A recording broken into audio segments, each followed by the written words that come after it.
Fíjense que hoy en la tarde estaba después de la comida y de repente me quedé como siempre sorprendido porque cuando llega la cuenta nunca sé cómo dividirla. Y esto es porque básicamente yo no entiendo absolutamente nada de matemáticas ni con calculador. Entonces, cuando llegó la cuenta yo puse esta cara y cuando me sueltan la calculadora yo no tengo la menor idea ni de cómo poder calcular el 10%. Y esto es algo muy curioso porque yo estudié humanidades y además estudié artes, lo cual estuvo súper chistoso a los 20 años, es igual que tatuarte toda la espalda, pero cuando tengas 60 o 70, first I was afraid, now I'm petrified, porque voy a acabar pidiendo limosna debajo de un viaducto. Y ahí sí va a estar, qué padre estuvo esto de estudiar arte y qué padre estuvo lo de las humanidades. Entonces, ante tanto romanticismo, no estoy solo. Resulta que esa mujer que están ustedes viendo ahí, ella se llama Ada Lovelace. Y su papá era Lord Byron, que era así como el hombre más romántico del siglo XIX, era así el más guapo, entonces andaba con todas las chicas, pero sí se casó con su mamá. Pero la mamá, por supuesto, la abandonó con la niña y la mamá dijo, a mí no me la hacen, otro romántico no me sale. Y entonces, cuando la niña tenía como 2 o 3 años, en vez de ponerle oso de peluche y que empezara a estudiar poesía o demás, la mamá le puso de maestro a los mejores matemáticos de su mundo. Y cuando ella tenía como 10 o 12, era un genio en álgebra y ella podía calcular algoritmos increíblemente complejos. Entonces la volvieron así la mathematician de su tiempo.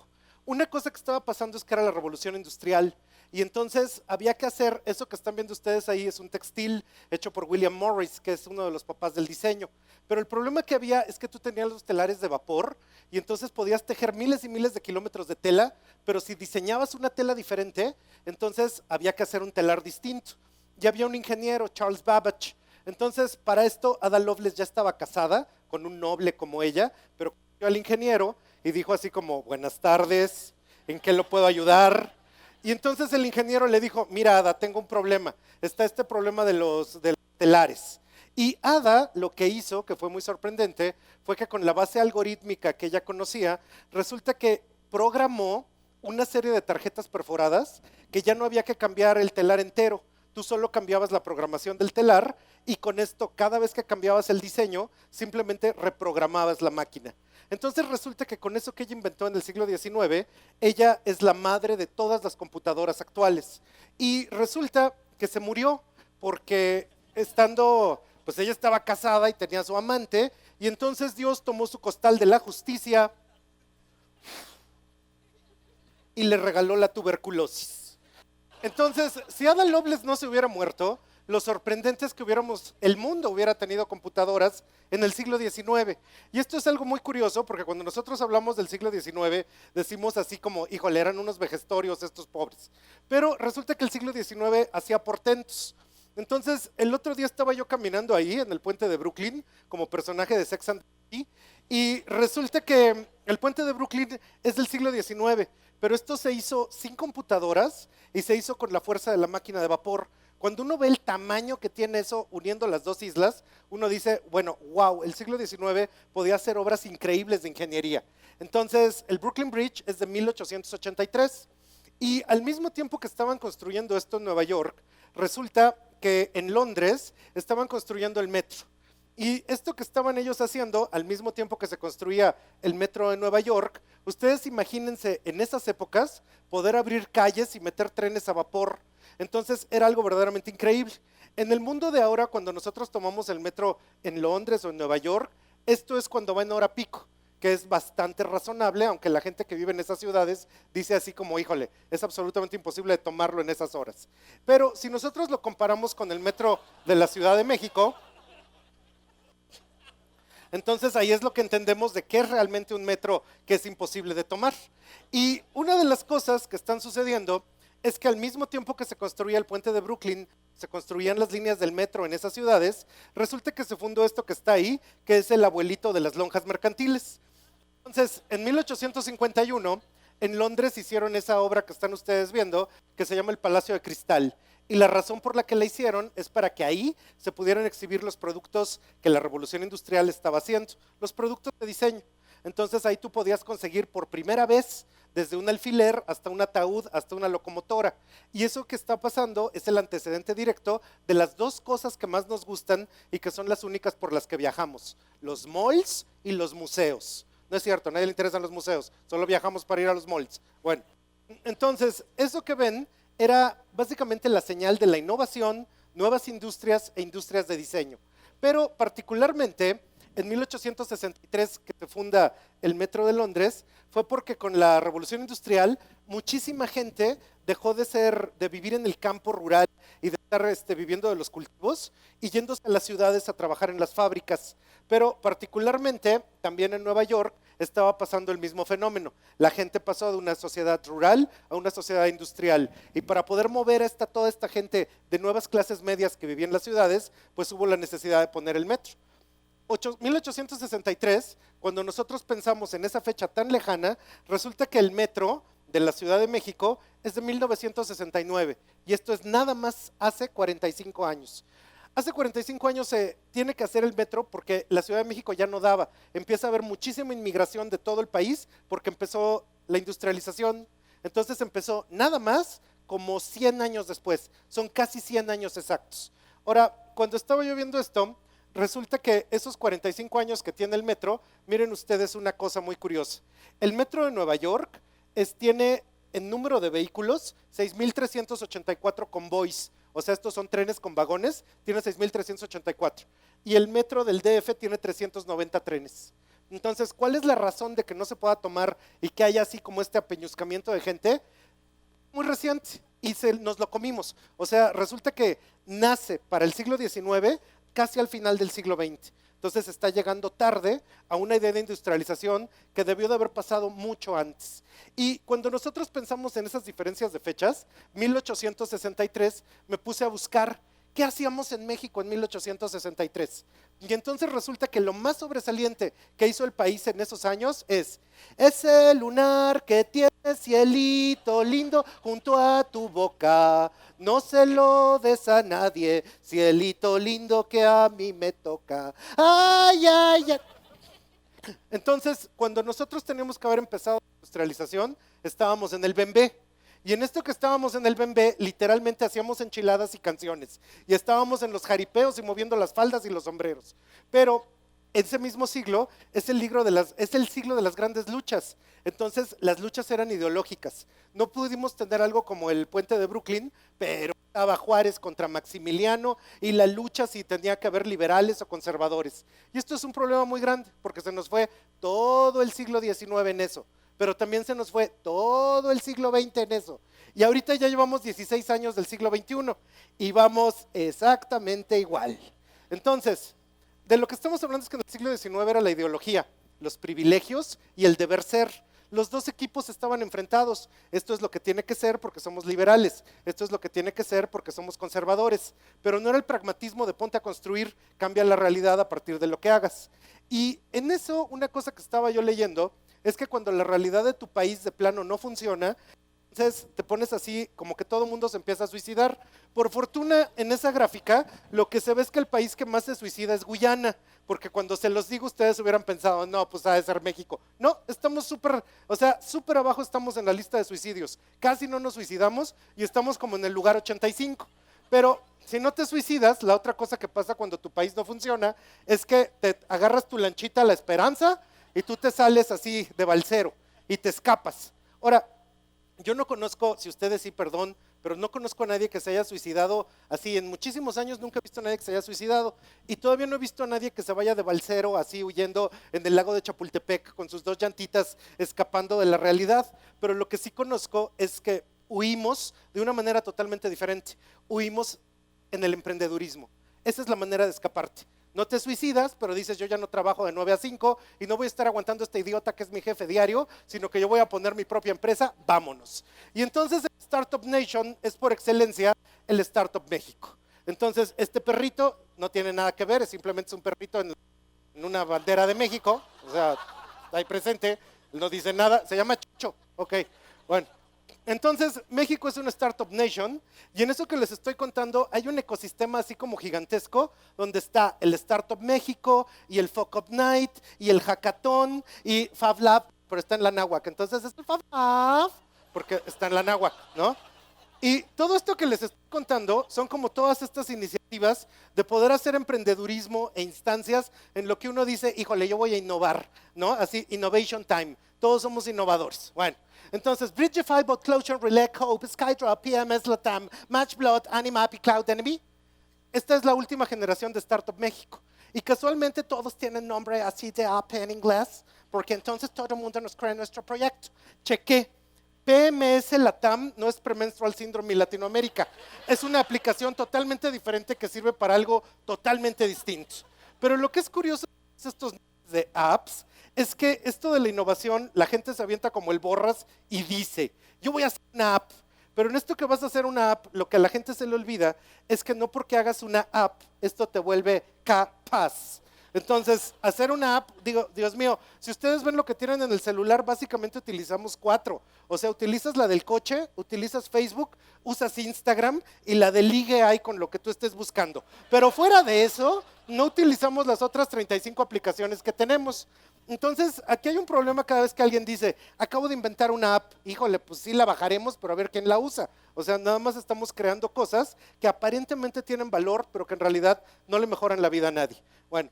En Nueva York, siempre en el metro, están estos anuncios, y estos anuncios son de un colchón que se llama Casper. Y este colchón Casper es algo muy curioso, porque es un colchón revolucionario que no tiene resortes, pero es de una espuma súper dura. Entonces resulta que cuando te lo entregan, viene así como que en una cajita así, como los tiranosaurios Rex, que les echas agua y se hacen grandototes.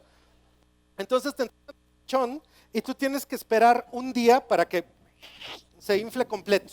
Y entonces ellos lo que te dicen es que tú tienes derecho a probarlo durante unos 60 días y si no te gusta, tú lo devuelves apestado, babeado y lleno de gamborimbos, devuelves el colchón a la compañía y ellos te devuelven sin ningún problema tus $500, que eso es lo que cuesta. Es algo, en Estados Unidos no está tan caro. Ahora, resulta que vean ustedes la imagen, este azul que tiene, etcétera, etcétera. Y de repente aquí en México, cuando nosotros nos vamos con la idea de innovación, hay gente podría decir, bueno, es que la innovación se da en categorías. O sea, con esto, pues hay una categoría de puede ser movilidad, y hay una categoría de tecnologías y finanzas, etcétera. Pero cuando de plano lo que aparece en México es un colchón que en vez de llamarse Casper, se llama Luna, los anuncios son exactamente igual de azules, el Facebook es exactamente igual, y hasta la tipografía que pusieron en el Facebook es equivalente, entonces aquí no estamos innovación, que sería el exceso de imaginación, sino estamos hablando básicamente de estrechez de miras, porque ¿qué necesidad tenías de copiarlo al 100%? Ahora, aquí hay un problema grande, puedes copiar el colchón neoyorquino, pero copiar es como somos nosotros como mexicanos, cuesta 10,000 pesos el colchón, te lo mandan por correo. ¿Quién de ustedes quiere probarlo durante 60 días y que cuando lo compres te manden uno que ya probó alguien más? Para nosotros como mexicanos es como, yikes. O sea, no tenemos como esa cultura de la venta, la reventa, las tiendas de segunda mano, etcétera, no existen aquí. Entonces tú puedes copiar la experiencia, pero no puedes cambiar al usuario. Y eso es un problema grande. Bueno, eso que están ustedes viendo, coma, paréntesis, otra cosa, resulta que es una gráfica de cómo las empresas en los últimos 20 años, antes una empresa así para hacer $1 billón se tardaba 20 años. Después Google lo hizo en 8, Facebook lo hizo en 6, Uber lo hizo en 2, Snapchat lo hizo en 1 y cada vez se hace más rápido. Pero aquí tenemos un problema muy grande. En el siglo XXI las compañías innovadoras en México no han logrado competir contra las finanzas de este señor. Entonces Slim es el más rico, pero hemos tenido durante los últimos 15 años emprendedores. ¿Por qué no han podido hacer empresas que hayan podido capitalizar $1 billón en 2 años? Es un problema grande. Bueno, no lo hemos podido hacer porque las empresas del señor Slim están basadas en la ideología, en el privilegio y en el deber ser. Si a mí también me dieran la concesión de la telefónica, yo también sería el hombre más rico del mundo. Y tendría, como tenemos, una empresa telefónica que no sirve para nada, que no tiene buen acceso de servicio al cliente, que baja internet a unas velocidades de tortuga artrítica. Entonces, realmente el cuate no es un innovador. Y cuando nosotros pensamos en alguien como el señor Slim, que todo el mundo dice así como, wow, es muy rico, pero lo comparamos con alguien como Zuckerberg, hasta inclusive la idea de que él sea así como chavito de gorrita, que tuvo una empresa que saca de la nada y sin ser hijo de nadie, ni conocer a la señora diputada, ni estar muy cerca de los mandos medios del señor gobernador, puede tener un montón de dinero. Eso es lo que tendría que estar logrando nuestro emprendedurismo, la idea de la creación. Cuando Ada Lovelace en el siglo XIX estaba pensando en las computadoras, resulta que ella escribió eso que dice ahí, la Lady Lovelace Objection. Es una cuestión acerca de un algoritmo matemático. En el siglo XX lo leyó Alan Turing y este señor le contestó a Ada Lovelace y para contestarle inventó las computadoras, como ustedes han visto en la película esta que él lucha contra los nazis, etcétera. Y lo que es muy curioso de esto es que este tipo de empresas, desde que Alan Turing pudo inventar la computadora en los años 40, resulta que eso que están viendo es la evolución de cómo pasó del bulbo. Yo cuando era niño veía televisión de bulbo, la prendía y se iba aprendiendo así, hasta que le salía luz al... Entonces, cada 12 meses, cada 18 meses, esto duplica su capacidad. Entonces, y resulta, ese es el doctor Moore, el dueño de Intel. Y así como el hecho de empresas tecnológicas, este es Tim Berners-Lee, el señor que inventó el Internet. Ahora, resulta que estos cuates inventan las cosas, pero no las inventan solos. En Estados Unidos hay una cosa que se llama DARPA, que es así lado del ejército, que le mete millones y millones de dólares para poder inventar cosas. Y esto se lo pagan las universidades que acaban fundando empresas como Intel. Ahora, cuando nosotros vemos eso, el esquema emprendedor tecnológico de los Estados Unidos es el ejército, la universidad, que acaban fundando empresas. Pero corte, siguiente escena, hacen productos de consumo para toda la gente. Cuando nosotros lo vemos en México, el ejército mexicano pues no invierte en investigación básica, research and development no hace, porque ellos básicamente lo que hacen es que entregan frutsis en las inundaciones. Y después de eso, entonces, el ejército no tiene dinero, puede tener dinero. Resulta que sustituyendo a Stanford, el que tiene dinero es el osito Bimbo, porque resulta que las empresas mexicanas son como Corona, Telcel, Liverpool, Bimbo, Cerveza, Televisa. Son empresas que hacen cosas, no son empresas tecnológicas. Y estas empresas lo que acaban por hacer es, en vez de fomentar la innovación tecnológica, lo que fomentan es la investigación de mercados y lo que puede ser publicidad. Entonces, lo que nosotros entendemos como un creativo en México no es bien exactamente igual a Silicon Valley. O sea, lo que entendemos aquí es como un publicista. Ahora, eso que están viendo, todo el mundo se queja de que, híjole, en México no hay patentes y no hay innovación. Resulta que México tiene el 100% de patentes de lo que Estados Unidos tiene el 50%. Pero es un factor estructural y por eso en México lo que tenemos como empresas innovadores son empresas que hacen cupcakes. Entonces, ese chavito que está ahí está diciendo así de, yo soy innovador, yo puedo cambiar al mundo. Pero lo que no hemos entendido es que el país todavía no acaba de pasar de rural a industrial y de industrial a tecnológico. Y en esto, a todo mundo habla del fintech y del fashion tech y del cupcake tech. Y todo eso, por ejemplo, yo muchas veces he sido parte de cosas que tienen que ver con esas iniciativas. Entonces juntamos un montón de chavitos en unas tiendas de campaña. Entonces se bañan a jicarazos y en la mañana estos 5 juntos, ¿qué inventamos? Vamos a hacer una aplicación que pueda llamar camiones a través de yo no sé qué cosa. Vamos a hacer otro modelo de Netflix. Vamos a hacer otro modelo de drones. Y todo el mundo saca esas ideas que son puras puntadas y a eso le vamos a dar inversión. Entonces, vamos a hacer ideas disruptivas. Cada vez que hacemos ideas disruptivas, sáquense. Y de hecho, eso que dice ahí, si ustedes buscan creatividad en imágenes de Google, les sale Post-it, patrocinado por 3M de México. Bueno, entonces resulta esto del Post-it, en la escuela lo que te enseñan es hacer lo más cuadrado posible. Y ya que te supercuadraron, entonces hay un problema. La gente de súper cuadrada no se arriesga, lo hace todo con Excel y no avienta a hacer cosas realmente disruptivas. Solución, vamos a ser los artistas. Pero si los artistas se quejan y se suicidan, entonces es too much hacer a la gente de business artista. Lo que hay que hacer es volverlo diseñadores, porque los diseñadores cortan tanto las orejas. Y de ahí surgió el design thinking.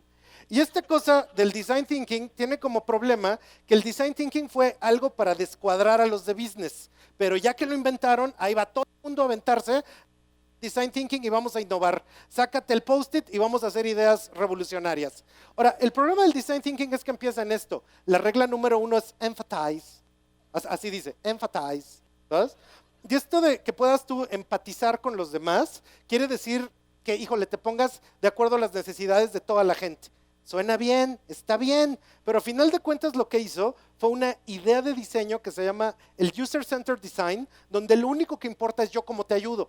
quién sabe si yo lo que cree está demasiado obvio o no lo entiendes o lo que sea, pero lo único que importa es cómo ayudarte. Y esto ya creó otro malentendido, que es el problema de que buscando innovación acabamos haciendo solo emprendedurismo social. Ojo, entiendo muy bien las necesidades del país, entiendo muy bien la pobreza que hay en México, pero la compañía más vieja que tenemos es el Nacional Monte de Piedad, que se fundó en 1523, dinero a la gente pues de prestado, pero no fomenta el que haga sus propias empresas. Y este problema es que es totalmente distinto a Microsoft. Microsoft es una compañía, primero vuélvete millonario y ya que seas millonario, haces el Bill and Melinda Gates Foundation que da 53 mil millones de dólares para ayudar a la gente. Es totalmente distinto. Nosotros nos quedamos con el problema de chavos de universidad, hagan una empresa emprendedora que lo primero que haga sea innovación social, pero que acaba por no ser un buen negocio. No es un buen negocio, acabas por no ayudar a nadie y quebrar en los primeros años. Entonces, buenas ideas, ese no es el asunto. Lo que tendríamos que estar logrando, si solo son buenas ideas, somos como el innovador de Javi cuando va a hacer gasolineras que entregan a domicilio. Pero lo que nosotros tendríamos que pensar es lo que hace la empresa menos innovadora del mundo. La empresa menos innovadora del mundo es Apple. Entonces resulta que ellos hacen el MP3 player cuando ya todos la regaron. Y ya que todas las empresas quebraron, ellos salen, bueno, ya acabaron de jugar, ahora lo voy a hacer bien yo, ¿sabes? Soy el último en presentarlo, y el último celular que se va a presentar, pero cuando yo lo haga, recojo la experiencia de todos y lo voy a hacer de manera tal que voy a romper tu industria, la voy a matar totalmente, porque ellos no buscan la innovación, buscan la consolidación. Y nosotros en la guerra de las puntadas, en los post-its y demás, solo estamos buscando ideas bonitas y originales, cuando lo que tendríamos que hacer es poder, esas cosas que no están terminadas, terminarlas. Y entonces estaríamos haciendo algo que efectivamente tendría impacto social. Ahorita estamos, ese es mi pronóstico, yo creo que estamos en el ocaso de toda esta cultura emprendedora como la entendemos ahora, porque al INADEM le quedan 18 meses. Cuando acabe este gobierno, el INADEM como es ahora, no va a poder seguir. Y ahorita somos así, nos cruzamos la calle de mano de nuestra mamá y ni nos fijamos bien en los coches, porque total están los fondos perdidos del INADEM, ¿qué nos puede pasar? No nos van a atropellar. Pero en la crisis económica que vivimos, resulta que el problema es que el esquema innovador de estas cosas que va una Startup México y el innovador mexicano es como de camisa blanca polo, medio gordito, no porque tenga sobrepeso, sino porque está colchonadito, porque es de... ¿Ah? Entonces, eso es un problema grande.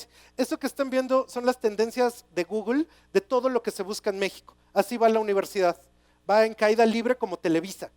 Y al mismo tiempo, do it yourself va en subida, pero en las universidades te están enseñando semiótica, pero al mismo tiempo el 3D printing va cada vez más para arriba. Y la gente lo está haciendo, le den créditos del INADEM o no, se los autoricen o no, y es gente que lo está intentando. Cuando hablamos de emprendedurismo y startupismo, el caso de Jordi Muñoz es muy curioso. Un chavo que embarazó a su esposa cuando los dos tenían 19 años. Era súper nini, desempleado y sin estudios. Y por mail conoció a un dude en Estados Unidos que empezó las industrias de los drones y el cuate acabó siendo millonario, pero ¿qué creen? Sin maestría en MIT y sin haber estudiado en el TEC. Entonces, lo que estamos hablando es de la creatividad y esa creatividad no puede ser domada ni a través del design thinking, ni a través de las estrategias de sácate el panel de la innovación, vamos a ponerlo en el post-it, en el pizarrón y vas a lograr algo diferente. Lo que nosotros tenemos que entender es que la verdadera creatividad es poder caminar por donde aún no hay sendero. Y esto es lo que tendríamos que estar enseñando a todo nivel. Responde a los problemas inimaginables. Deja de adaptar lo que ya existe. Haz cosas realmente diferentes y responde a tu realidad. Esto es México, dude. El otro día, ya para terminar, estaba yo comiendo con un muchacho cubano. El muchacho está estudiando aquí una maestría que paga el Banco de Comercio Exterior y el chavo lleva aquí un mes. Y le dije, a Cuba le quedan meses para que se caiga el sistema.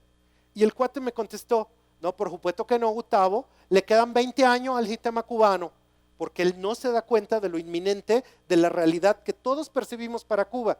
Pero de la misma manera, el sistema en México tiene que llegar a un punto de quiebre, es inminente. Parece que no nos damos cuenta, pero todo va a cambiar y en ese momento sin INADEM tendremos que responder a la realidad. Gracias.